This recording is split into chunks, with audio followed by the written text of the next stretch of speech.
नैना मुंबई जाने वाली बस में चढ़ी और अपनी सीट के ऊपर बैग रखने की जगह तलाशने लगी। किसका सामान है ये? वो चिल्लाई तो पीछे से एक पैसेंजर आया। मेरा है। आपकी सीट पीछे है तो इसे भी पीछे ही रखिए। पीछे जगह नहीं थी तो मैं क्या करूं? ये मेरी सीट है, इसके ऊपर की जगह मेरी है। नैना जैसे यश का सारा गुस्सा उस अजनबी पर उतारने को तैयार बैठी थी। उस व्यक्ति ने अपना सामान हटाया तो नैना बड़बड़ाते हुए अपना सामान रखने लगी। इस दुनिया में जिसे देखो वो मुझे ही फॉर ग्रांटेड ले रहा है। ऑफिस में, घर में, बस में, जैसे मैं ही फालतू हूँ। सामान रख वह आँख मूंद कर बैठ गई। मस्तिष्क में बार बार बीते कुछ दिनों के वे दृश्य घूम रहे थे जिनसे पीछा छुड़ा वो मुंबई भाग रही थी। यश की हर बात पर लापरवाही और उसकी हर लापरवाही पर नैना का इरिटेट होना। यश और नैना दोनों ही आईटी प्रोफेशनल थे। नैना की रजनी मौसी यश की माँ की पक्की सहेली थी। उन दोनों ने ही मिलकर ये रिश्ता तय किया था। मौसी अक्सर उससे कहा करती, तेरे लिए तो मैंने यश पर बहुत पहले से नज़र रखी हुई थी। इतना खूबसूरत, खुशमिजाज, सीधा सरल, कमाऊ लड़का कहाँ मिलता है आजकल। मेरे कहने से तू आँख मूंद कर शादी कर ले, देखना मुझे ज़िंदगी भर दुआएं देगी। यश पहली नज़र में ही उसके दिल में घर कर गया था। दोनों अलग अलग कंपनी में नौकरी करते थे मगर थे पुणे में, इसीलिए प्रोफेशनल फ्रंट पर भी ये शादी उसके अनुकूल थी। शादी की शुरुआत में तो सब ठीक रहा मगर बाद में नैना को यश का व्यवहार बचकाना लगने लगा। वो माँ से शिकायत करती, माँ यश में गंभीरता नाम की चीज़ ही नहीं है, बहुत ही लापरवाह है, कोई चीज़ जगह पर नहीं रखता, कोई काम समय पर नहीं करता, कुछ कहो तो फालतू की बातें बना खी खी करके हंसकर निकल जाता है। कितना भी समझाओ समझता ही नहीं। हम पूरी तरह मिसमैच हैं माँ। पर माँ को बेटी की शिकायतें समझ नहीं आती थी। वे तो इसी बात से खुश थीं कि उनका दामाद दिखने में आकर्षक है, अच्छा खासा कमाता है, उनकी बेटी को प्यार करता है, उसे बराबरी का हक और सम्मान देता है, ऑफिस से सीधा घर आता है और उसमें सिगरेट शराब जैसा कोई ऐब नहीं। इससे ज़्यादा एक लड़की को और क्या चाहिए भला। मगर नैना को यही सब पसंद नहीं था। वो बेहद अनुशासित, समय की पाबंद और प्लानिंग करके चलने वाली लड़की थी। ज़रा सी अव्यवस्था उसे अपसेट कर देती। वहीं यश इसके ठीक विपरीत था। नैना लाइफ को बहुत सीरियसली लेती थी और यश जटिलतम परिस्थिति में भी टेक इट इजी मंत्र न छोड़ता। चाहे कुछ भी हो जाए, इसके चेहरे पर बुद्ध मुस्कान बनी रहती। यश को अक्सर प्रोजेक्ट के सिलसिले में देश विदेश ट्रैवल करना पड़ता मगर ऐसा कोई ट्रिप नहीं होता जहां उसका कोई ना कोई कपड़ा होटल में छूट न गया हो। आराम से घर से निकलना और आखिरी कॉल पर चेक इन करना, यह था यश। यदि दोनों को कहीं साथ जाना होता तो नैना तैयार होकर गेट पर खड़ी हो जाती, पर यश की कुछ न कुछ लास्ट मिनट की तैयारी चल रही होती। दोनों के बीच जो बहस का सबसे बड़ा मुद्दा था वो था यश का घर में स्लीपर न पहनना, नंगे पैर चलना। उफ, नंगे पैर यहाँ वहाँ चलते हो और फिर यूं ही बिस्तर पर चढ़ जाते हो। नैना चिढ़ जाती और रोमांटिक रात चढ़े मुंह से बीत जाती। 3 दिन बाद यश की यूएस की फ़्लाइट थी। वो अलमारी में कुछ खोज रहा था तो नैना ने पूछा, क्या नहीं मिल रहा? नहीं नहीं, कुछ नहीं, ऐसे ही बाद में। पता चला यश को अपना पासपोर्ट नहीं मिल रहा था। नैना बिफर उठी, हे भगवान, तुम इतने लापरवाह कैसे हो सकते हो? हर बार नैना उसकी तैयारी कराती मगर इस बार उसने कसम खा ली कि चाहे कुछ भी हो वो उसकी कोई मदद नहीं करेगी। वो भी तो अपने सब काम खुद संभालती है। इसी तरह यश को भी सीखना होगा।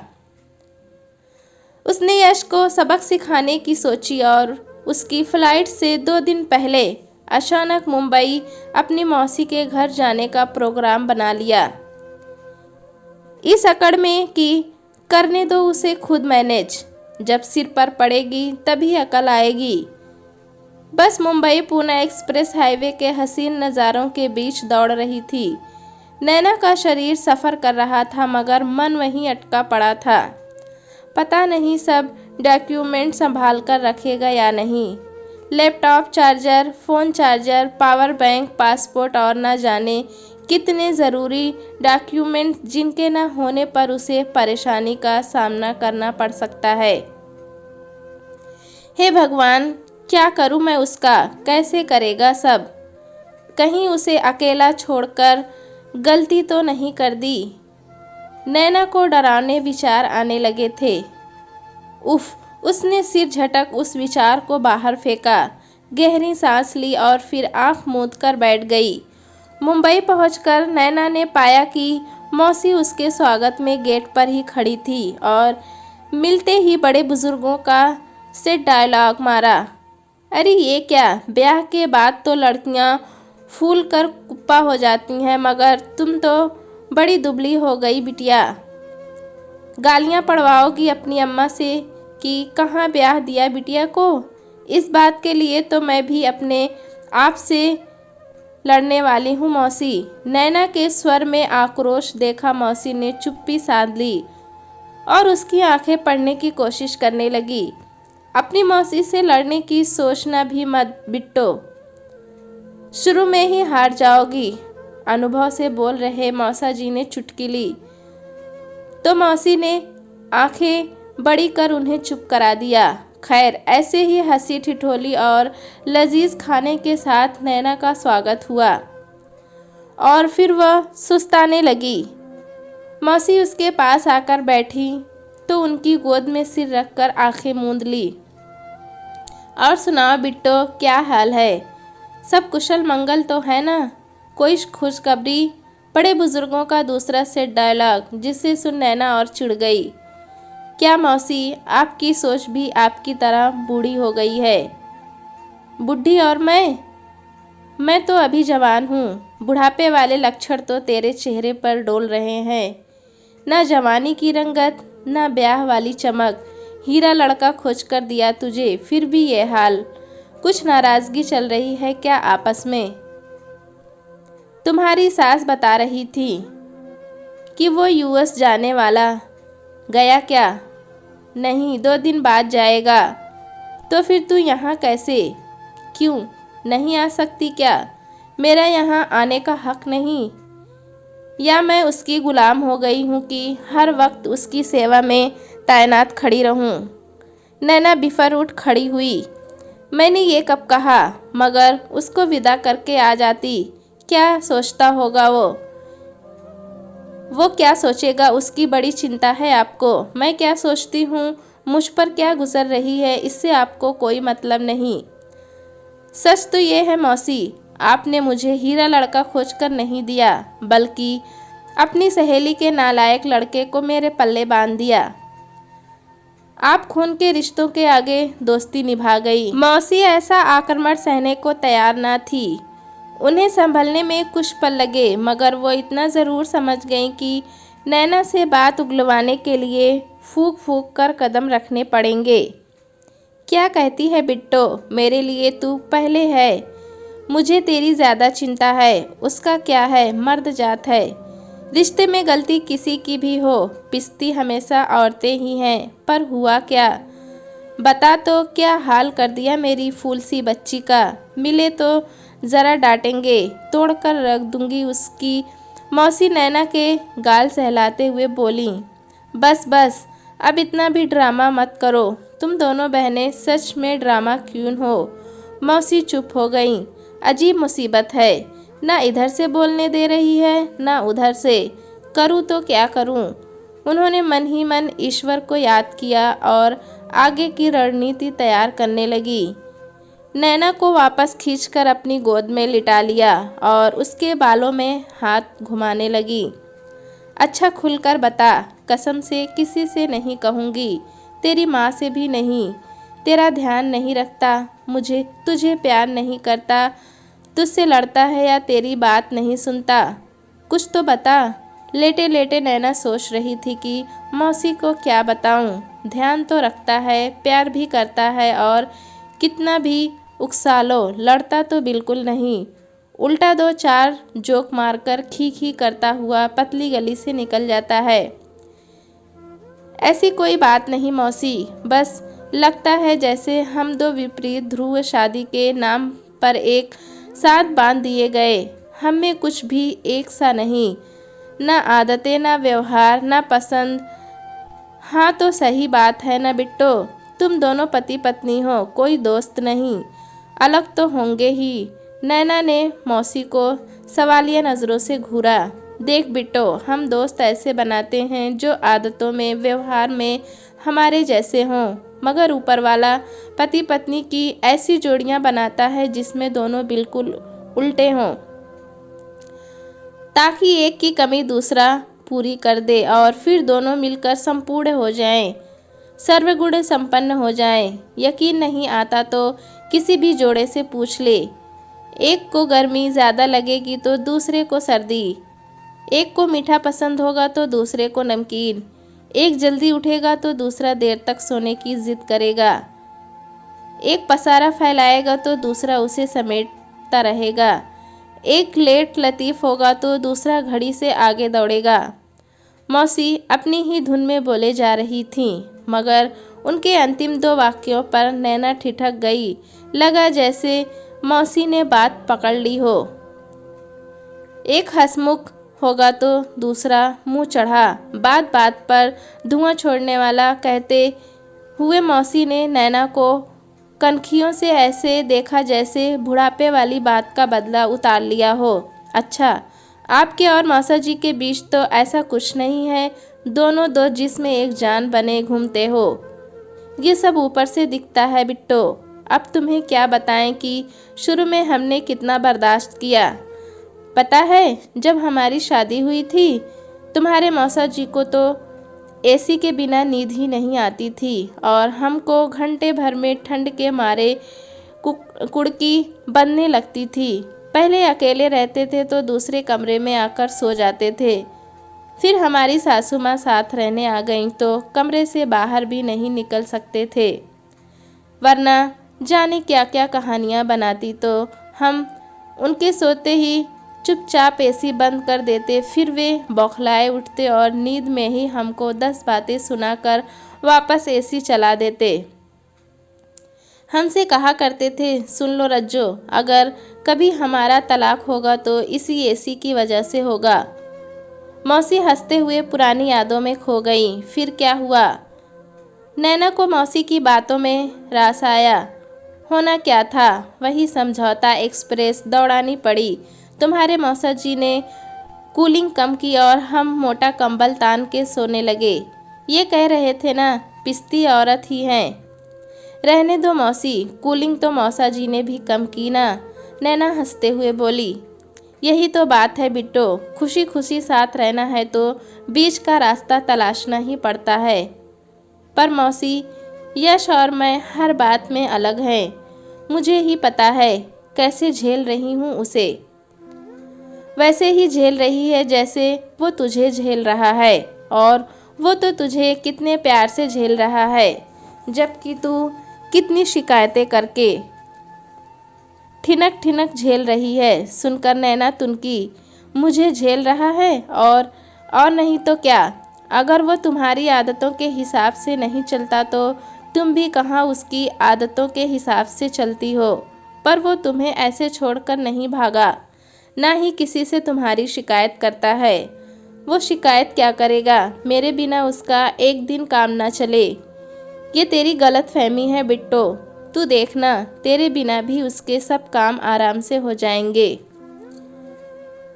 देखना तो आप मौसी, कैसे हर घंटे में कॉल आएगी, ये कहाँ रखा है, वो कहाँ रखा है, ये कैसे करूं, वो कैसे करूं। इस गलतफहमी में मत रहना। जब तेरा ब्याह नहीं हुआ था तब से जानती हूँ उसको।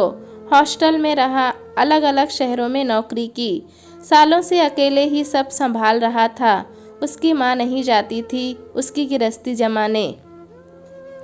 जानती है एक दिन तेरी सास मुझे क्या कह रही थी? क्या कह रही थी? कह रही थी रज्जो, तुमने बहू के नाम पर थानेदारनी पल्ले बांध दी। जब देखो मेरे बेटे के पीछे पड़ी रहती है, उसी नियम कानून सिखाती रहती है। अपने घर में भी चैन से नहीं रह सकता बेचारा। ये तो वही है जो सब हंसते हंसते झेल रहा है, फिर भी कभी शिकायत नहीं करता। सुनकर नैना के तेवर चढ़ गए, मगर चुप रही। यूं ही मौसी भांजी की बातों में समय आगे बढ़ता गया। मगर इन 2 दिनों में यश का ना कोई मैसेज आया, न मिस कॉल। नैना का मन वहीं लगा हुआ था, बार बार फ़ोन चेक कर रही थी। नहीं आया ना फ़ोन? कुछ पूछने के लिए? कर रहा है ना सब खुद। देखा बिट्टो, तुम्हें लगता था वो तुम पर निर्भर है, मगर असलियत में तो तुम उस पर बुरी तरह से निर्भर हो। क्या कह रही हो मौसी? I am fully independent. Naina अकड़ी। अच्छा सच सच बताओ, जब से आई हो 2 मिनट भी ऐसे गुजारे जो उसके बारे में नहीं सोचा? तुम उस पर इतनी निर्भर हो कि उसके सिवाय ना कुछ सोच सकती हो और ना देख सकती हो। तुम्हारी पसंद की कढ़ी बनाई थी, मगर तुमने बेमन से खाई। तुम्हारी दी हुई साड़ी पहने हैं और तुमने नोटिस भी नहीं किया। मौसी शिकायती लहजे में बोली, तुम्हारी पूरी सोच ही उसकी आदतों में उलझ कर रह गई है, और देखो वो आराम से यूएस चला गया। मेरे पास फ़ोन आया था कि मैं तुम्हारा पूरा ख्याल रखूं। वो तुम्हें फ़ोन करके डिस्टर्ब नहीं करना चाहता था। सुनकर नैना का दिल रो पड़ा। यश को सज़ा देकर आई थी और अब खुद ही सज़ा याफ्ता बनी बैठी है। मन भीतर से कसमकसा रहा था। यश का मुस्कुराता मासूम चेहरा याद कर उसका अहंकार पिघल रहा था। खुद को कोस रही थी कि उसे सी ऑफ किए बिना यूं ही चली आई। अब महीना भर कैसे रहेगी उसके बिना। मौसी की ममता भरी छाँव में 2 दिन बिता नैना वापस घर की राह चल पड़ी। अनमने मन से घर का दरवाज़ा खोला तो हर तरफ यश ही यश खड़ा नज़र आ रहा था। हंसता मुस्कुराता यश, बातें बनाता यश। नैना ने टेबल पर बैग रखा तो कुर्सी की बैग पर फैले टॉवल पर नज़र पड़ी। एक स्मृति उभरी, कितनी बार कहा है टॉवल बालकनी में सुखाया करो। नैना के गुस्से पर यश का जवाब, क्या कह रही हो जान? पता है ये टॉवल मुझसे मिन्नतें कर रहा था कि मुझे पूरा दिन बाहर टांग रखते हो। कितनी गर्मी है बाहर, ज़रा 5 मिनट खुद खड़ा होकर देखो, सूख कर अचार बन जाओगे। इसीलिए मैंने उसको यहाँ डाल दिया। वो भी खुश और मैं भी। थोड़ा आगे चली, एक जूता इधर तो एक जूता उधर पड़ा था। एक और स्मृति कौंधी, जूते एक साथ उतारकर क्यों नहीं रखते? भड़कती नैना और यश की ठंडी बयार सी बातें। पूरा दिन तो बेचारे साथ ही रहते हैं, घर पर तो उन्हें कुछ स्पेस दो। पता है दोनों शिकायत कर रहे थे कि जब देखो हमें साथ साथ चिपकाए रखते हो। हमें भी एक दूसरे से थोड़ा ब्रेक चाहिए। तुमको अपनी बीवी से हर वक्त चिपका रहना है तो चिपके रहो, पर हमें माफ़ करो। उसकी ऐसी ही न जाने कितनी बातों को याद कर नैना भीगी आंखों से मुस्कुरा उठी। जब वे बातें बचकानी नहीं लग रही थीं, बल्कि प्यार आ रहा था उन पर। मौसी के शब्द कानों में गूंज रहे थे, ऊपर वाला ऐसी उल्टी जोड़ियां ही बनाता है जिनमें एक की कमी दूसरा पूरा कर दे और दोनों मिलकर संपूर्ण हो जाएं, परफेक्ट हो जाएं। आप सही कहती हो मौसी, उनकी जोड़ी भी परफेक्ट बनेगी। वो यश की लापरवाही संभाल लेगी और उसने खिलखिलाते हुए जीना सीख लेगी। सोचते हुए नैना भी मौसा मौसी जी की तरह समझौता एक्सप्रेस में सवार हो गई, जिसका एक ही स्टॉप था, एक सुखी आनंदित जीवन। दोस्तों, कहानी कैसी लगी हमें कमेंट में ज़रूर बताएं। चैनल पे नए हैं तो एक लाइक और सब्सक्राइब करना ना भूलें।